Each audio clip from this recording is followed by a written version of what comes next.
안녕하세요. 크라이테리아 테크니컬 아티스트 김인호입니다. 이번 시간에는 샌드박스의 플로그래프에 대해서 소개해 드리도록 하겠습니다. 보통 게임의 시스템을 만든다고 하면 일반적으로 프로그래머의 영역이라고 생각하실 것입니다.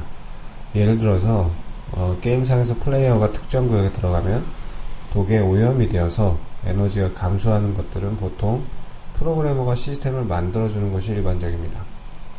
그러나 크라이엔진에서는 프로그램적인 지식이 없어도, 즉 기획자나 아티스트가 직접 게임 로직을 만들 수 있는 시스템이 존재합니다. 그것이 바로 플로그래프인데요. 플로그래프를 정리하면 샌드박스 내에 포함되어 있는 비주얼 스크립팅 시스템입니다. 먼저 플로그래프 에디터를 열어보도록 하겠습니다. 상단의 메뉴 중에 뷰에 오픈 뷰 페인 그리고 플로그래프를 선택합니다. 이것이 바로 플로그래프 에디터입니다. 간략한 구성을 소개해드리면 위에 기본적인 메뉴와 아이콘 모양의 툴바가 있습니다. 그리고 왼편에 컴포넌트라는 것이 있는데요. 이것이 매우 중요합니다. 컴포넌트라는 것이 무엇이냐 하면 여러가지 형태의 명령 스크립트를 노드 형태로 제작해 놓은 요소입니다. 좀 더 쉬운 이해를 위해서 그림을 붙여보자면 이러한 형태의 프로그래머들이 짜는 스크립트의 형태를 간단한 형태의 노드로 만들어 놓은 것입니다. 이러한 여러가지 형태의 명령 스크립트들을 모아놓은 것이 바로 이 컴포넌트 창인데요. 이것들을 이용해서 여러분들은 각각의 노드를 링크를 통해서 하나의 구조로 만들어주면 되는 것입니다. 이것이 바로 컴포넌트이고요. 보시면 여러가지 노드 클래스들이 존재를 하는데요. 각각의 클래스들을 클릭을 해보시면 굉장히 많은 형태의 컴포넌트 노드들이 존재하는 것을 확인할 수 있습니다. 대략 총 500여 개가 넘는 컴포넌트 노드들이 존재를 하는데요. 현재도 지속적으로 추가가 되고 있고, 여러분들이 원하신다면 직접 제작을 해서 추가를 해줄 수도 있습니다. 이것이 바로 컴포넌트 노드가 되겠습니다. 그리고 그 밑에는 플로그래프 항목이 있는데, 이곳은 짜여진 플로그래프들의 항목이 나열되는 곳입니다. 기본적으로 짜여져 있는 플로그래프들이 몇 가지 존재하는데요. 한번 꺼내보도록 하겠습니다. 이것이 바로 플로그래프입니다.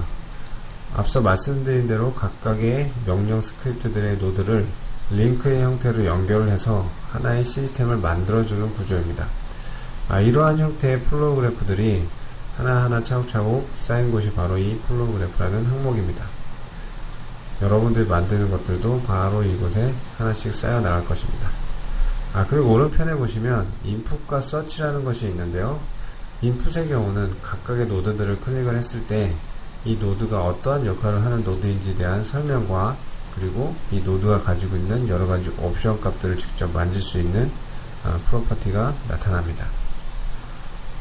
그리고 마지막으로 그 밑에 서치라는 기능이 있는데요. 이것은 말 그대로 특정 키워드를 입력을 해서 빠르게 특정 노드를 찾는데 매우 편리한 기능입니다. 이 정도로 해서 플로그래프 에디터에 대한 간략한 소개는 마치도록 하겠습니다. 앞서 컴포넌트가 매우 중요하다고 말씀을 드렸는데요. 컴포넌트를 이루는 각각의 노드들, 그 노드들은 어떠한 구조를 이루고 있는지 설명을 드리도록 하겠습니다. 보시는 바와 같이 하나의 노드는 여러가지의 포트를 가지고 있습니다. 이런 것들이 하나하나가 다 포트인데요. 보시는 바와 같이 왼편에 있는 것이 바로 인풋 포트, 그리고 이 노드의 오른편에 존재하는 포트들을 아웃풋 포트라고 부릅니다. 이 각각의 포트들을 링크를 통해서 다른 노드의 포트로 연결을 해주는 구조인데요. 이 링크의 구조는 반드시 아웃풋 포트에서 인풋 포트로 향하는 일방향의 구조입니다. 이렇게 링크를 통해서 여러가지 노드들을 서로 연결을 해주고 활성화시켜주는 것입니다. 이렇게 완성된 것이 바로 플로그래프인데요. 여기서 자세히 보시면 한 가지 특이한 점이 있습니다. 각각의 포트마다 화살표 모양과 네모의 도형이 있고요. 그 안에 개별적으로 다 틀린 컬러가 칠해져 있습니다. 파란색, 빨간색, 하늘색. 이것들은 어떤 의미를 나타낼까요? 이 색깔들은 바로 각각의 포트들이 받아들일 수 있는 정보의 형태를 나타냅니다. 총 6가지의 컬러로 이루어져 있는데요.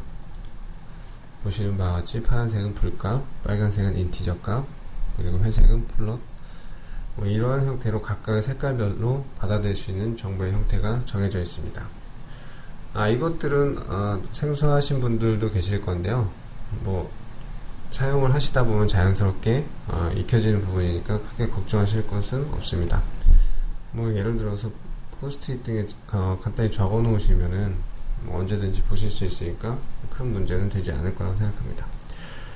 이제 플로그래프에 대한 이론적인 설명은 간단하게 다 끝이 났습니다. 이제 이것들을 활용해서 제가 직접 예제를 만들어 보는 것을 보여드리겠습니다.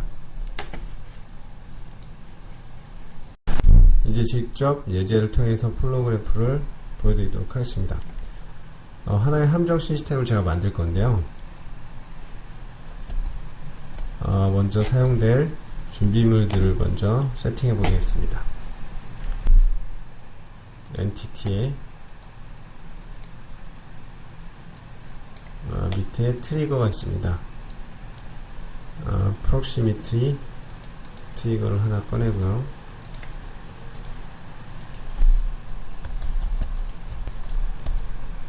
지금 이 보이시는 이 붉은 선에 이 영역 안으로 들어오면 어떤 특정 오브젝트를 떨어뜨릴 겁니다. 이제 떨어뜨릴 그 바위 역할에 해당하는 오브젝트를 하나 또 꺼내오겠습니다. 엔티티에서 피직스에서 애님 오브젝트라는 것을 꺼내옵니다. 이 오브젝트 같은 경우에는 여러가지 프로퍼티 옵션들을 가지고 있고요. 이 안에서 여러가지 물리적인 속성을 부여해 줄 수가 있습니다. 그래서 저는 덴시티와 매스 값을 1000씩 적용을 해주겠습니다.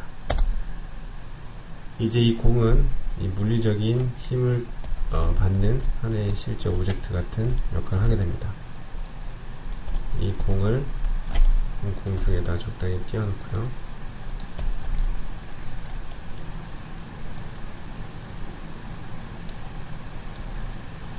이제 플레이어 캐릭터가 이 영역 안으로 들어오게 되면 이 공을 떨어뜨려서 플레이어가 에너지가 닳도록 만들어 보겠습니다. 플로그래프 에디터를 다시 열어보고요. 새로운 파일을 하나 엽니다. 자, 이 상태에서 이 트리거 엔티티를 이 플로그래프 안으로 불러옵니다. 이 뷰 창에서 우클릭을 하신 뒤에 Add Selected Entity를 눌러주시면 현재 이 트리거 엔티티의 노드가 불러와집니다. 이 상태에서 두 번째로 할 것은 이 영역 안으로 들어왔을 때 이 공에다가 힘을 가해주는 명령이 필요합니다. 그런 명령은 이 안에 피직스의 액션 임펄스라는 노드가 그런 역할을 해줍니다. 그렇다면 이 액션 임펄스의 힘을 받아야 하는 오브젝트는 뭘까요? 바로 이 공이 되겠죠. 이 공을 클릭해서 이 노드 안에다가 사인을 해줍니다. 그리고 어느 정도의 힘을 줄지를 정해주겠습니다. 각각의 축으로 힘을 줄 수가 있는데요. 저는 Z축으로 마이너스 10의 힘을 주겠습니다. 그러면 중력 방향으로 약간의 힘을 가해주겠죠. 자, 이제 두 개의 노드가 있는데요. 이 특정 영역을 설정하는 프록시미티 트리거에서 안으로 들어오게 되면 활성화를 해라라고 링크를 걸어주겠습니다. 끝났습니다. 보시면 이 특정 영역 안으로 들어오게 되면 힘을 가해라 이 오브젝트에 라는 하나의 간단한 시스템이 완성이 된 것입니다. 이것을 한번 제가 플레이를 해보도록 하겠습니다.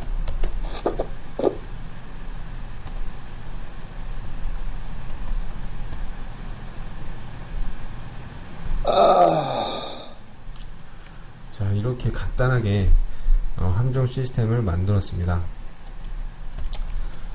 지금 제가 예제를 보여주기 위해서 간단한 형태로 만들었는데 이 오브젝트 메쉬를 실제 바위의 모양으로 바꾸고, 그리고 실제로 뭐 이런 낙석이 떨어질 만한 그런 지형에 배치를 적절히 한 다음에 뭐 사용을 하시면 굉장히 실제 게임에서 사용해도 전혀 손색이 없을 정도의 그런 시스템을 손쉽게 만들어낼 수가 있는 것입니다. 이와 같이 게임 내에 필요한 여러가지 시스템들을 여러분들이 직접 다 만들어줄 수 있는 것이 바로 플로우 그래프인데요. 이것들은 여러분들이 그 응용을 어떻게 하느냐에 따라서 굉장히 중요하게 사용하실 수 있을 것입니다.